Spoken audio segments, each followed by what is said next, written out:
UGTRBல unit 10ல probability and ஸ்டாட்டிஸ்டிக்ஸில் உள்ள ஒரு formula இது. இந்த ஃபார்முலாவை யூஸ் பண்ணி டீட்டெயில்டு ப்ராப்ளம் சால்வ் பண்ணி அதுக்கான லிங்க் கீழே கொடுத்துருக்கேன், போய் பாருங்கள், உங்களுக்கு ஹெல்ப்ஃபுல்லாக இருக்கும். டெட் பேப்பர் 2க்கான ரிசல்ட்ஸ் பப்ளிஷ் ஆகிடுச்சு. நம்ம கிளாஸஸ் நியூ பேட்சஸ் ஸ்டார்ட் பண்ணியிருக்கோம். கிளாஸில் ஜாயின் பண்ணுவீங்கன்னா காண்டாக்ட் பண்ணுங்கள். நம்மளுடைய கிளாஸஸ் எப்படி இருக்குன்னு கமெண்ட்லேயும் டிஸ்கிரிப்ஷன் லிங்க் கொடுத்துருக்கேன், போய் பார்த்துட்டு கம்ஃபர்டபுளாக ஃபீல் பண்ணிங்கன்னா காண்டாக்ட் பண்ணுங்கள். ஒரு WhatsApp channel, Insta account, Telegram group link கொடுத்துருக்கேன், ஜாயின் பண்ணிக்கோங்க. நம்மளுடைய அப்டேட்ஸ் உங்களுக்கு ஒன்று கிடைக்கும். ஓவிஎம் ஆப்பை டவுன்லோட் பண்ணிக்கோங்க. அதில் previous year question, prescribed book எல்லாமே கொடுத்துருக்கேன், நீங்கள் ஃப்ரீயாக டவுன்லோட் பண்ணிக்கலாம். இந்த ஃபார்முலா பாருங்கள், regression line of Y on X.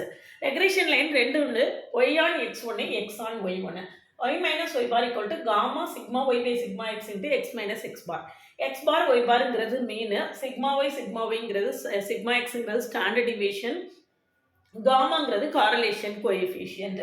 அதே மாதிரி எக்ஸ் ஆன் ஒய் அப்படியே மாறி வரும், X minus X bar equal to gamma sigma X by sigma Y into Y minus Y bar அப்படின்னு நம்மளுக்கு இருக்கும். இதை விஷயமாக டீட்டெயில்டாக ப்ராப்ளம் சால்வ் பண்ணி கொடுத்துருக்கேன், போய் பாருங்கள். சேனலுக்கு நீ வரீங்கன்னா சப்ஸ்கிரைப் பண்ணிக்கோங்க. UGTRBக்கு இப்போ இருந்து ப்ரிப்பேர் பண்ணிங்க அப்படின்னா தான் எக்ஸாம் வரதுக்கு முன்னால் நம்ம கம்ப்ளீட்டாக ப்ரிப்பேர் பண்ணி முடிச்சுட்டு ரிவிஷன் பண்ணுறதுக்கு கரெக்டாக இருக்கும். Detailed lectures plus 10,000 MCQs solve பண்ணுவேன். ரெக்கார்டடு, லைவ், டெஸ்ட் எல்லாமே இருக்கும். Complete study material, MCQs, test question paper எல்லாமே ஹார்ட் காப்பி குரியர் பண்ணிடுவேன். நம்மளுடைய கிளாஸஸ் எப்படி இருக்குன்னு பார்த்துட்டு கம்ஃபர்டபுளாக ஃபீல் பண்ணிங்கன்னா காண்டாக்ட் பண்ணுங்கள். ப்ளேலிஸ்ட்டையும் ஷார்ட்ஸையும் கட்டாயம் பாருங்கள், கீழே லிங்க் இருக்குது.